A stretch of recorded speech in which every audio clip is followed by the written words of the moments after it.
Fox TV'den herkese tekrar merhaba. Bugün Longine'in Conquest Heritage Central Power Reserve ve Burak Bayram'ın değerli yorumlarını birleştirdiğimiz özel bir video ile karşınızdayız. Hoş geldin Burak Bayram. Hoş bulduk Doruk. Ne haber? Ne var ne yok? İyiyim, teşekkürler. Sen nasılsın? İyiyim ben de. Şimdi bu özel modelimizde Conquest Heritage, bu iki ismi beraber Doğru. görüyoruz. Markanın tarihçesi, daha doğrusu bu modelin markanın tarihçesinde olan konumuyla ilgili senden bir kısa bilgi alalım. Tabii ben her zaman videolarda söylüyorum. Daha önceki Longines incelerimizde de sık sık dile getirmiştik aslında. Longines bir nevi heritage, reissue, remake bu kavramların, bu trendlerin, bu akımların isim babası diyebiliriz. Yani çok uzun zamandır eski modelleri güncelleyerek piyasaya sunan bir marka. Bunu gerçekten core collection yani temel bir koleksiyon haline getiren markalardan biri. Bu açıdan bence saat endüstrisinde, saat sektöründeki öncü isimlerden biri.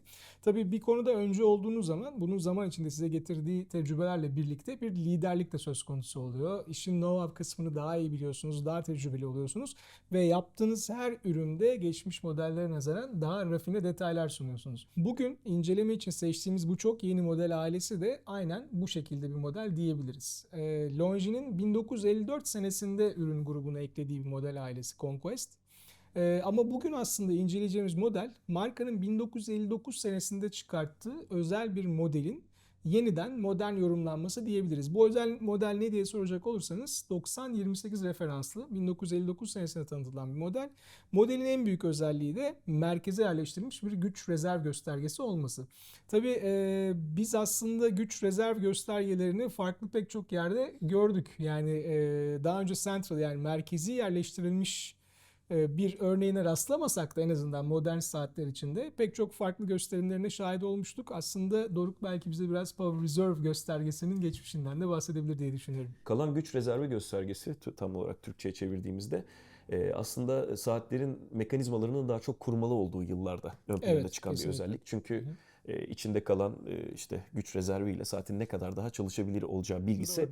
kullanıcının e, günlük hayatında da işine yarayan bir komplikasyon. Yani biliyorsun bazı komplikasyonlar artık günümüz horoloji dünyasında daha çok böyle bir süs veya sahip Evet. olmasından zevk duyulan özellikler olarak nitelendiriliyor. Ama kalan güç rezervi göstergesi bence bu kategoride değil. Hı hı. Ama Longine'in bu modelinde otomatik bir kalibre var. Dolayısıyla tek bir saat ile işte çoklu bir sürede kullanım sağlıyorsanız kalan güç rezervi göstergesi birazcık daha görüntü açısından sizin Evet. için ön Doğru. plana çıkabiliyor.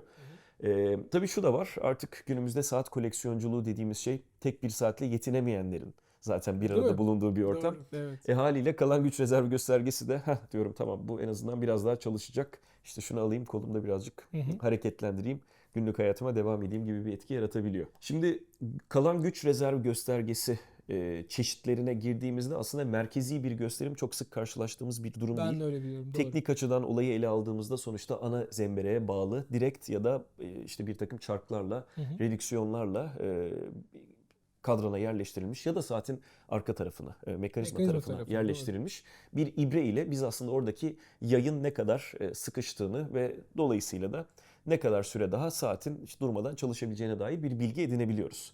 Şimdi bu saatin kalan güç rezervi göstergesi saatin kadranıyla ve kollarıyla müthiş bir uyum içerisinde kadranın tam merkezine Evet. yerleştirilmiş. Dolayısıyla aslında burada böyle bir ekstra komplikasyondan ziyade saatin genel tasarımı, karakteri içinde yedirilmiş bir kadran doluluğundan da bahsetmek mümkün. Şimdi bir süredir saati kullanma fırsatı yakaladım. Saatin merkezinde aslında tek değil, iki tane disk var. Doğru. Hı hı. Ve bu disklerden merkezdeki işte üzerinde bir çizginin olduğu diyeyim disk Hı ile hı. etrafındaki işte sıfırdan 64'e kadar olan sayıların bağlı olduğu disk rezerv tam olarak dolana kadar hareket ediyor. Evet. Saat yönüne doğru sürekli olarak dönme eğiliminde siz Hı saati hı. kurmaya başladıkça. Evet. Ne zamanki saat tam olarak kurulmuş oluyor, maksimum güç rezervine erişiyor. İki diskin aynı anda dönmesini sağlayabiliyorsunuz. Şimdi ilk Doğru. başta bir problem var gibi düşündüm. Halbuki Evet. öyle değil. Bir yerde durmasını bekledik Bir aslında değil yerde mi? durmasını bekledim. Kuruyorum sürekli devam ediyor. Çünkü bu sıfırdan 64'e kadar Hı hı. sayıların yer aldığı diski saati maksimum rezerve ulaştırdığınızda da hala daha çevirmeye devam edebiliyorsunuz. Doğru. Dolayısıyla buradaki 0, işte 16, 32, 48, 64 sayılarının Hı hı. aslında sabit bir pozisyonu yok. Ama oraya aslında bir e, kalan güç rezervi göstergesinin ötesinde, haricinde bir komplikasyon eklemiş Longi. Ben de saate ilk baktığımda benim de dikkatimi çekmişti. Disklerden bir tanesi kurma esnasında dönüyor. Daha sonra diğer üzerinde skal olan diski yakalayıp beraber dönmeye başlıyorlar. Gerçekten de şimdiye kadar gördüğümüz tüm güç rezerv göstergelerinde dairesel de olabilir, lineer de olabilir, hatta retrograde tarzı aşağı yukarı oynayan hilal şeklindeki göstergelerle olabilir.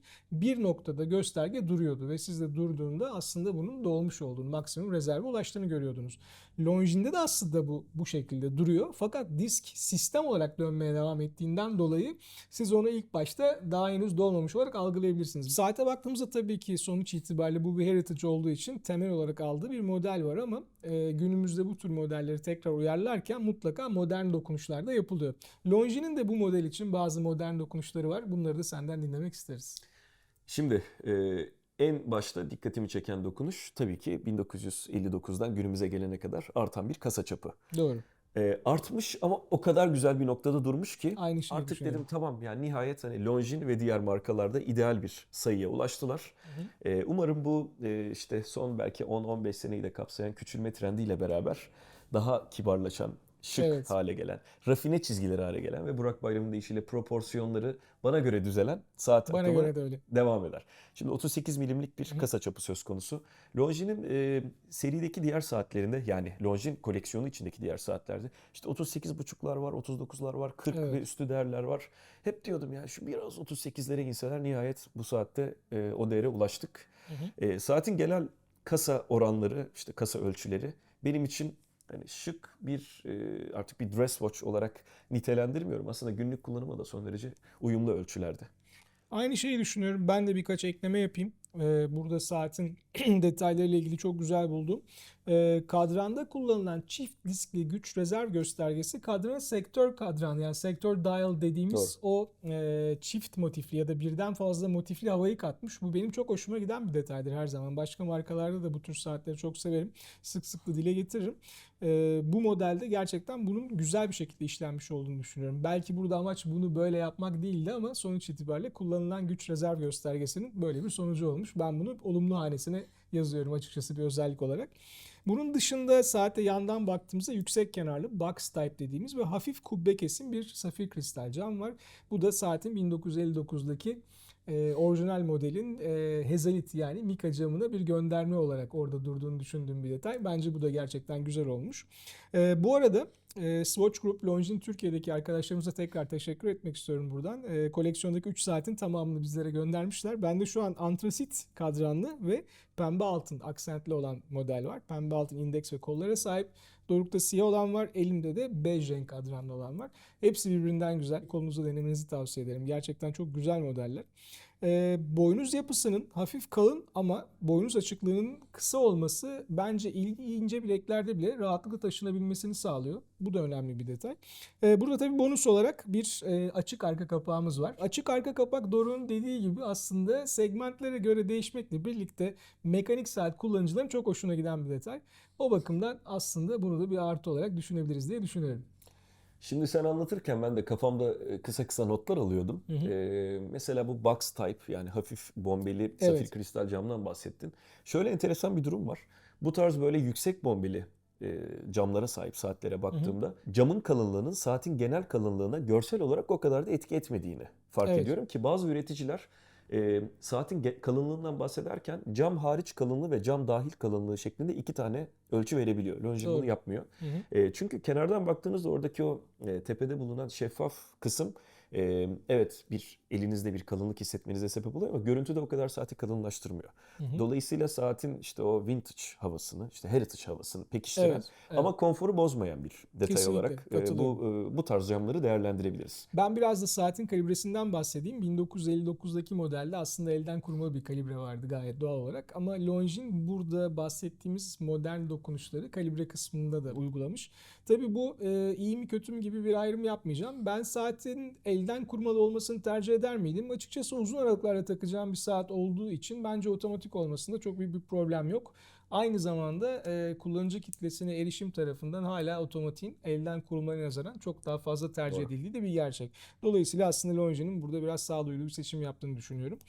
İçinde kullanılan mekanizma L896.5 kodlu ETA tarafından Longine'in kullanıma yönelik olarak tasarlanan otomatik bir mekanizma ve tam kurulumda 72 saat güç rezervi sürüyor. 3 günlük bu güç rezervi size weekend proof dediğimiz saati cuma günü masanın üzerine bırakıp pazartesi günü çalışır vaziyette geri alabilme şansını da veriyor. Bence güzel detaylar bunlar. Bunun dışında saate dair eleştiri, aslında eleştiri değil ama her zaman Serdar'la beraber de konuştuğumuz saatin neresini değiştirmek isterdin sorusuyla ilgili birkaç eklemem olacak. Öncelikle saati çok beğendiğimi ve çok olumlu duygular içinde olduğumu belirtmek istiyorum. Gerçekten Longines son yıllarda çok güzel saatler yapıyor. Bu da onlardan bir tanesi. Burada gözüme takılan iki tane küçük detay var. Birincisi, burada Longine'in kurma kolunda o çok sevdiğimiz kum saati şeklindeki logosu var ama kadrana o logoyu koymamışlar. Sadece Longines yazıyor. Açıkçası ben o logoyu kadranda tekrar görmek isterdim. Çok hoşuma giden bir logo. Klasik modellerde. Buradaki bir diğer eleştirim de kadrandaki süperluminova yani fosfor kullanımı son derece limitli. Burada belki kamera karşısında göstermekte biraz zorlanacağız ama karanlık ortamlarda ben saati denedim. Gerçekten görüntüsü tamam bir dalgıç saati kadar olmasını zaten beklemiyordum ama bence ortalamanın biraz altında kalmış. Belki kadran üzerinde bu süperluminovayı kullanacak, uygulayacak alanın dar olmasıyla alakalı bir durum olabilir. Ama dediğim gibi çok önemli detaylar değiller. Bunun dışında saati genel manada çok beğendiğimi, özellikle kolumdaki antrasit pembe altın renk paletine sahip olan modeli kesinlikle bileğinizde denemenizi tavsiye ederim. Şimdi ben de birkaç detay ekleyeyim müsaadenle. Öncelikle 72 saatlik güç rezervine sahip bir mekanizmadan bahsediyoruz ama kadrandaki güç rezervi göstergesi 64'ün ötesine geçmiyor. İlginç bir detay da.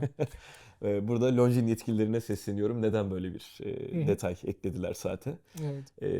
Bir de evet bu Longines'in karakteristik tasarımlarından bir tanesi ama tarih penceresinin saat 12 pozisyonunda olmasına benim gözüm bir türlü alışamadı. Yani onu acaba saat 6 pozisyonuna ya da işte daha geleneksel bir yapı saat 3 pozisyonuna alsaydık nasıl bir görüntü elde ederdik? Orada da birazcık soru işareti var ama bu saate dair bir eleştiri değil. Longines'in kendine has tasarım ögelerinden bir tanesi aslında. Yani sen söyleyince aklıma geldi. Saat 3 noktasını almış olsaydık tarihi belki benim olmadığı için üzüldüğüm kum saat logosunu da tekrar saat 12'ye alabilirim. Son zamanların en popüler, daha doğrusu en yükselişte olan renklerinden ki Longines'in harika bu anlamda Hangi saatleri renk var. diyeceğini biliyorum. Evet, somon kadranlı bir Kesinlikle. versiyon. Bu modele eklenirse bence olağanüstü bir kombinasyon Katılıyorum. olabilir. Mükemmel olabilir gerçekten de. Genel itibariyle biz saati çok beğendik. Dediğim gibi çok kısa zaman zarfında 3 tane modeli de konuk ettik. Henüz tanıtılan bu Longines'in özel modelinin 3 farklı versiyonunu Swatch Türkiye'nin de katkılarıyla Evet. Horobox ekranlarında sizlerle paylaşma fırsatı yakaladık. Burak Bayram, değerli yorumların için çok teşekkür ediyorum. Ben teşekkür ederim. Benim için bir Saate zevkti. ulaşmayı düşünenler için eminim yol gösterici bir inceleme olacaktır. Umarım. Sonraki videolarımızda görüşmek üzere. Hoşçakalın. Görüşürüz. Hoşçakalın.